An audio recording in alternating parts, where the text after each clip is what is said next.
stop. The bank holding your mortgage, your checking account, and your retirement fund is lying to you. I have the proof. And this goes much deeper than you think. Your home is being priced out. Your grocery bill is rising. That isn't just inflation, it's the hidden cost of a massive corporate cover-up. A single U.S. financial giant is using its power to wash billions in drug profits. They are taking your money and they are funding chaos.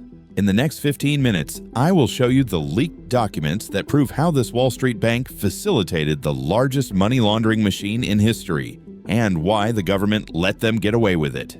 Stick with me. You'll never look at your savings account the same way again.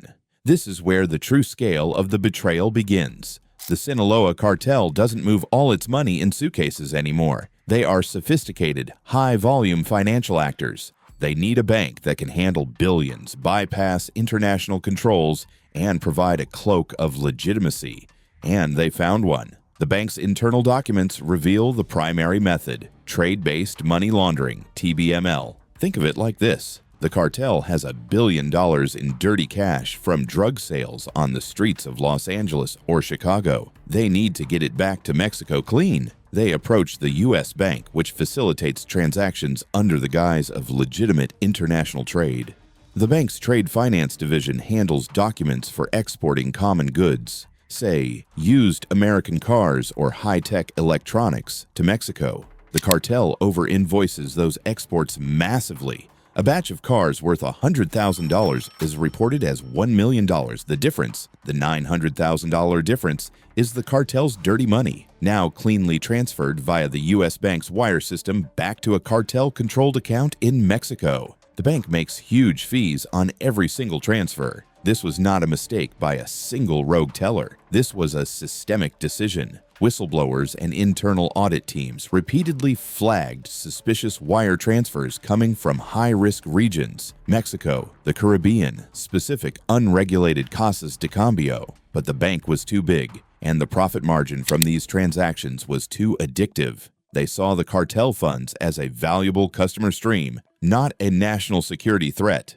They prioritized profit over compliance, creating a systemic weakness in the very financial fortress designed to protect the American dollar. The paper trail is damning. Court records and unsealed documents show that this bank's compliance officers, the people paid to say no to dirty money, were explicitly instructed to look the other way. One internal email leaked during a later investigation showed a senior executive instructing compliance staff to process wire transfers that appear unusual but are highly profitable. Unusual was the code word for cartel cash. The bank knew the money was dirty. They even had a sophisticated internal mechanism to rank the dirtiness of the money and decided which level of risk they were willing to tolerate. And for the Sinaloa Cartel, the answer was always maximum tolerance. Imagine a small-town American banker who blows the whistle. He sees hundreds of millions flowing from shell corporations tied to high-risk regions. He reports it up the chain.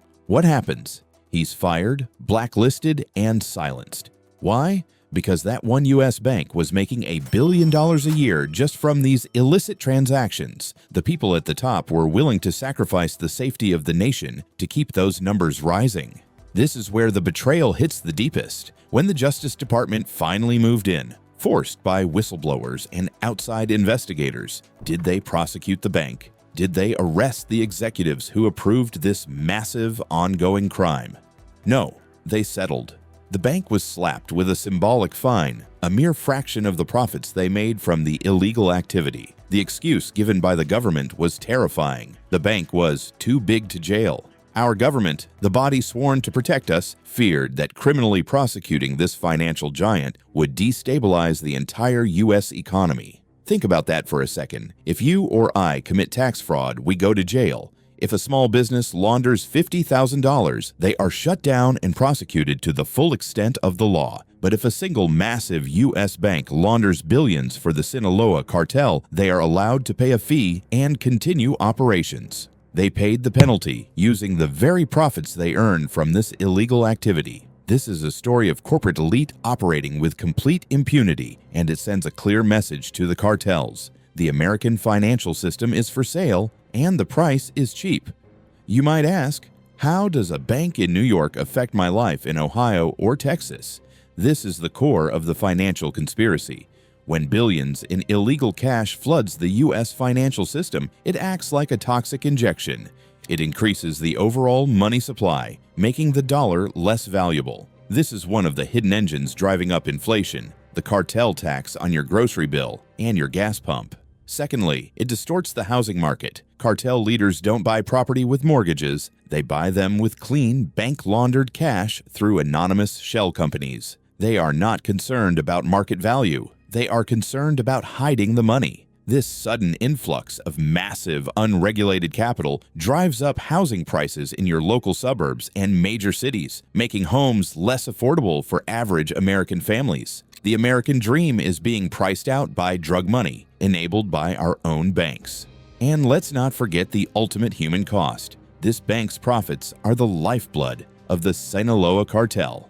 Every dollar washed through this U.S. institution directly finances the fentanyl that is killing our communities, our children, and our neighbors. The bank is not a victim, it's an active co-conspirator using the stability of the American dollar to fund the destruction of American lives. This is a profound betrayal of the social contract. This financial giant betrayed the trust of every American taxpayer. They were too big to jail, but they are not too big to expose. We need transparency. We need to demand that our elected officials enact legislation that makes these banks genuinely liable for the blood money they handle. We need to hold them accountable for the devastating consequences their greed has created. Until that happens, remember this: the institution holding your life savings is prioritizing profit over your safety. This conspiracy goes deeper than anyone admits. If you found this information valuable, if you believe these financial giants should be held accountable for stealing your taxes